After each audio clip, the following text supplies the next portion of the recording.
তো এখন দেখবো আমরা intersection of two subgroups is a subgroup too, মানে দুটো সাবগ্রুপের ইন্টারসেকশনও একটা সাবগ্রুপ হবে।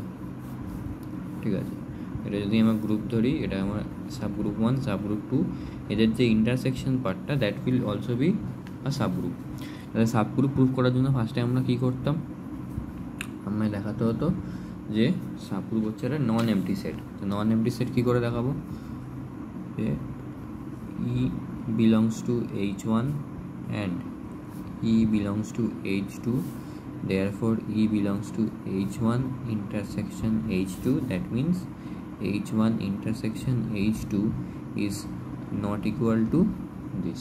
এটা মানে হচ্ছে identity element exist in intersection of H1 and H2 হলো। এবার নেক্সট আমি যদি ডিরেক্টলি এবি ইনভার্সকে দেখিয়ে দিই যে H1 ইন্টারসেকশন H2 এর মধ্যে বিলং করে, তাহলেই আমার কাজ হয়ে গেল। আমার দুটো প্রপার্টি একসাথে করে দিচ্ছি।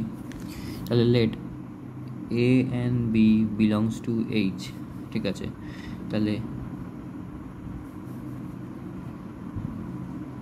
belongs to H1 and A, that means A inverse also belongs to H1, sorry, B inverse, A, B inverse and B তিনজন, so B inverse belongs to H2. এটা equation 1, এটা equation 2. So from 1 and 2 I can say that AB inverse belongs to H1 H2. তাহলে আমি prove করে দিলাম যে intersection of two subgroups is a subgroup. Similarly, intersection of two subrings is also a ring. একদম similar proof হবে। ফার্স্টে আমি কি দেখাবো, যে let E belongs to S, S হচ্ছে subring 1 and E belongs to T, T হচ্ছে subring 2. So therefore S intersection T is not equal to this, that means identity element exists in the intersection of two subrings হলো। Second এবার আমি কি দেখাবো, আমি দেখাতে পারি এবি ইনভার্স ওটা দিয়ে করতে পারি, বা যদি আমি এরমভাবে যাই যে আমি জানি ফর অ্যাডিশান, কারণ রিং যেহেতু রিংয়ে দুটোই অপারেশন থাকে, সো ফর অ্যাডিশানের দুটোই দেখাতে হবে আমার।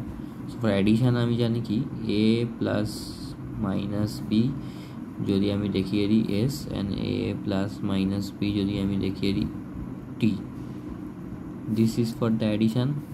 And simultaneously A dot B যদি এস এর মধ্যে থাকে আর A ডট বি যদি টি এর মধ্যে থাকে, দ্যাট মিনস এর পুরোটাই ক্লোজার প্রপার্টি দেখাচ্ছি আমি, ক্লোজার প্রপার্টি। তাহলে আমি বলতে পারবো যে A dot minus B belongs to S intersection T, A dot B belongs to S intersection T. আর থার্ড পয়েন্ট কি, therefore A inverse also exists in S, A inverse also exists in T, so A inverse also exists in S intersection T. Similarly এখান থেকেও দেখাতে পারি, দরকার নেই A inverse তো ইনভার্সই হয়, সো দেখিয়ে দিলেই হয়ে গেল।